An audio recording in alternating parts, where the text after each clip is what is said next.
지금까지 말씀드린 물권 변동은 물권 전반에 걸친 물권 변동이었습니다. 이걸 우리가 이제 총론적인 부분이다 이렇게 말씀드릴 수가 있습니다. 이제 강론적인 부분은 개별적으로 이야기하자는 겁니다. 그러면 앞에서 제가 말씀드릴 때 민법에 8가지 물권이 나와 있는데 그중에서 한 가지를 빼버린다 그랬습니다. 질권을 빼버린다. 왜냐? 시험 범위가 아니기 때문에 동산에만 적용되기 때문에 그래서 빼버립니다. 그러면 7가지가 되겠네요. 그래서 우선 우리가 물권 강론 그래 봅시다. 7가지를 말씀드리는데 순서대로 점유권, 소유권, 지상권, 지역권, 전세권, 그리고 유치권, 저당권을 차례로 말씀드리되 이번 강좌는 점유권 첫 번째 강좌가 되겠습니다. 제55강입니다. 예고 말씀대로 점유권 시작하겠습니다. 먼저 점유라는 말이 어려운 말인데요. 점유는 물건을 사실상으로 지배하는 상태를 점유라고 얘기를 합니다. 그러면 여기서 물건을 사실상 지배한다 했기 때문에 소유자가 점유자일 때가 있습니다. 지금 내가 입고 있는 옷 그리고 내가 타고 온 자동차를 회사 주차장에 파킹해 놓고 올라와서 강의를 합니다. 이랬을 때 그 자동차도 내가 점유하는 겁니다. 내가 권리자로서 소유자로서. 그런데 예를 들어서 갑은 남의 아파트를 빌려서 거기서 살고 있다면은 소유자 아니지만은 임차권자로서 점유를 하는 겁니다. 그리고 더 나가서 지상권자도 점유를 합니다. 그런데 어떤 사람은 예컨대 을은 남의 물건을 도둑질해가지고 남의 카메라를 도둑질해가지고 목에 걸고 차고 다니면서 목에 걸고 차고 다니는 게 점유 상태입니다. 그러면서 자기 것처럼 경치를 촬영하고 사용을 합니다. 그 사람도 점유자입니다. 그럼 여기서 사실상 점유라는 거는 정당한 권리가 있건 없든 따지지 않고 사실상으로 지배한다 라는 얘기가 되겠습니다. 그럼 거기는 두 가지가 있네요. 정당한 권리를 가진 사람도 있고 예를 들어서 소유자, 임차권자, 지상권자처럼 전혀 권리가 없는 사람도 있고 예를 들어서 도둑 또는 임대차 기간이 다 끝났는데도 집주인이 비워달라고 하는데도 개기고 안 나가는 사람, 이런 사람은 정당한 권리가 없으면서도 점유를 가지고 있습니다. 여기서 제가 자꾸 정당한 권리 그랬는데요. 물권의 종류 분류할 때는 이 정당한 권리를 본권 그렇게 말합니다.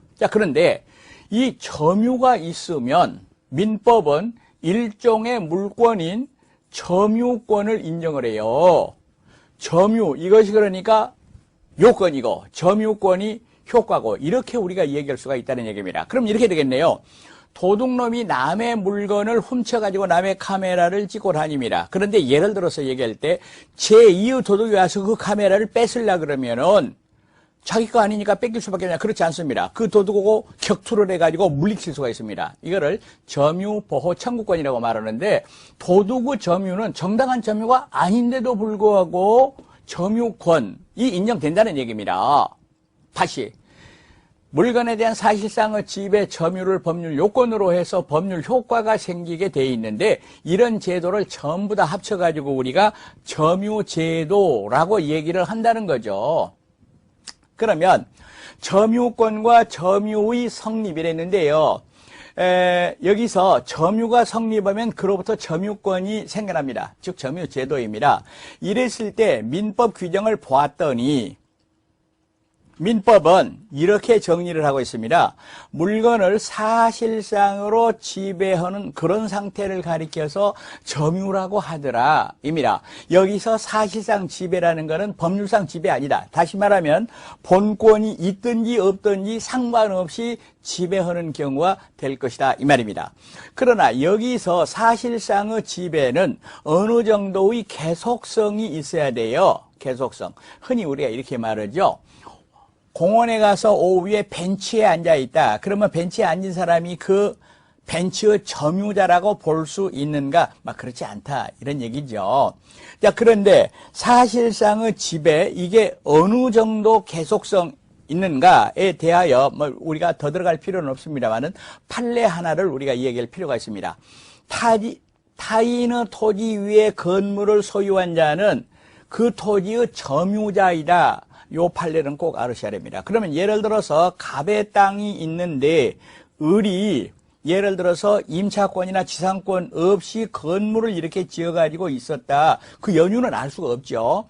그랬을 때는 을은 이 건물 점유 말고 이 토지에 대한 점유자이다. 그 말입니다. 만약에 이게 이제 20년 이상 평원, 공연, 자주점유가 계속됐다면은 취득세 문제가 생기는 겁니다. 다시 건물은 소유이지만은 그 건물을 소유할 그 땅을 아무런 권한이 없다 하더라도 토지를 점유하는 상태다라는 거 알아두시기 바라겠습니다. 다음으로 점유권과 점유할 권리는 다른 것이다. 그러면 예를 들어서 도둑은 점유권이 있어요. 그러나 점유할 권리는 없다 하는 거 우리가 금방 이해하실 수가 있을 겁니다.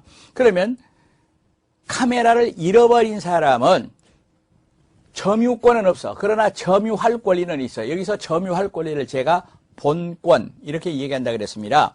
그리고 점유가 성립하기 위한 요건으로는 점유 설정 의사가 필요하다라고 말을 합니다. 그러나 여기서 점유 설정 의사는 의사 표시에서 말하는 효과 의사하고는 다릅니다. 따라서 어린 아이나 예를 들어서 말하면은 제한 능력자, 예를 들어서 말하면 피성년 후견인, 피한정 후견인 이런 사람도 훌륭하게 점유를 가질 수 있습니다. 예를 들어서 어린아이가 자기 장난감을 가지고 놀고 있다. 그거는 점유가 성립합니다. 의사표시는 아니지만은 불완전하지만은 점유 설정 의사. 따라서 우리는 점유 설정 의사를 자연적 의사라고 얘기를 합니다. 여러분, 사실상의 집에 이 판례 하나를 찍어두고 여기에 너무 깊이 들어갈 필요는 없다 할 것입니다. 다음으로 점유관념화라는 게 있습니다. 그러면 이게 무슨 얘기인 거니까 물건을 사실상으로 지배하는 사람은 소유자든 임차인이든 더 나아가서 도둑이든 모두가 다 점유자인데 사실상의 지배가 있으면서도 점유자 아닌 경우가 있고 사실상의 지배가 없으면서도 점유인 경우가 있습니다. 그러니까 점유가 관념화됐다 이거를 말합니다. 그럼 먼저 실력 행사는 있으나 점유가 인정되지 않는 경우가 있습니다. 이걸 가리켜서 우리는 점유자라고 말하지 않고 점유 보조자라고 얘기를 합니다. 간단하게 한번 그림을 그려보겠습니다. 여기에 어떤 주인이 있습니다. 안방 마님이 있습니다. 그런데 여기에 예를 들어서 운전기사가 있다 그럽시다. 운전기사. 부잣집인가 봐요. 그러면 여기서 자동차를 말이죠. 실질적으로 운전하고 또 세차하고 이런 거는 운전기사가 합니다. 그러나 잘 들으세요. 이때 점유자는 갑뿐이고 운전기사는 점유자가 아닙니다. 그럼 이 사람을 뭐라고 부르느냐? 점유보조자라고 부릅니다. 그러면 이거를 일반 명제로 얘기를 해보면 민법 규정 그대로 얘기를 해보면은 타인의 지시를 받아서 물건을 사실상으로 지배하고 있는 자가 있을 때에는 그 타인만, 이 타인은 갑을 말합니다. 타인만 점유자라고 말을 합니다. 그러면 운전기사는 원칙적으로 점유자가 아니기 때문에, 점유가 없기 때문에 점유권이 인정되지 않습니다. 점유자가 아니라 그 말은 점유권이 없다는 얘기입니다. 그런데 확실하게 해둘 것이 하나가 있어요. 자력 부재권은 인정이 되더라 입니다. 즉 운전기사가 점유자가 아니라 하더라도 다른 사람이 와서 도둑질을 해가려고 그런다, 차를 부시려고 그런다 이랬을 때는 격투를 한다, 자력 부재할 수 있다 그 말입니다. 그런데 여기서 법인의 기관의 직무상 점유는 점유 보조자가 아니다. 다시 말하면 점유다 그 말입니다. 여기서 법인의 기관이란 말은 이사, 감사 그런 사람이 되겠습니다. 그러니까 주인 일을 하고 있는 운전기사하고 회사의 이사는 다른 입장이다 이렇게 보시겠습니다. 다음으로 실력 행사는 없으나 점유가 인정되는 경우 첫 번째가 간접점유라는 게 있습니다. 간접점유. 그리고 여기서 간접점유를 일어나게 하는 관계를 점유 매개 관계라고 얘기를 합니다. 예를 들어서 갑이 을한테 아파트를 세내줬어요. 이랬을 때는 실제로 살고 있는 사람은 을, 아파트 소유자는 갑인데 잘 들으세요. 이 을을 직접 점유자 이렇게 말하는데 갑을 간접 점유자 이렇게 말하는데 아까와 달라서 이거는 갑도 점유자, 을도 점유자라는 거 확실하게 두셔야 됩니다. 이때 갑을 간접 점유, 을을 직접 점유 이렇게 얘기를 합니다. 그리고 갑을 간의 관계를 점유 매개 관계라고 얘기를 합니다. 여기서 점유 매개 관계는 중첩적 두 개가 성립할 수도 있어요. 을이 갑의 동의를 얻어가지고 병한테 빌려줬을 때는 이것도 점유 매개, 이것도 점유 매개가 된다 이 말입니다. 간접 점유. 그러면 여기서 의미가 있는 것은 갑은 실질적으로는 그 집에 살지도 않으면서 점유자가 됐다 그 말입니다. 이랬을 때 중요한 것은 직접 점유자는 간접 점유자에게 점유 보호 청구권이 있다는 얘기입니다. 다시 말하면 갑이 을에게 세 내주고 나서 다시 자기가 그거를 사용하려고 문 열고 들어온다. 안 된다 이 말입니다. 점유 보호 나가 이렇게 말할 수 있다 이 말입니다. 그러나 간접 점유자는 직접 점유자에게 점유 보호 청구권이 인정되지 않는다라는 얘기입니다. 그리고 직접 점유자가 이미 양도를 해버리면 간접 점유자의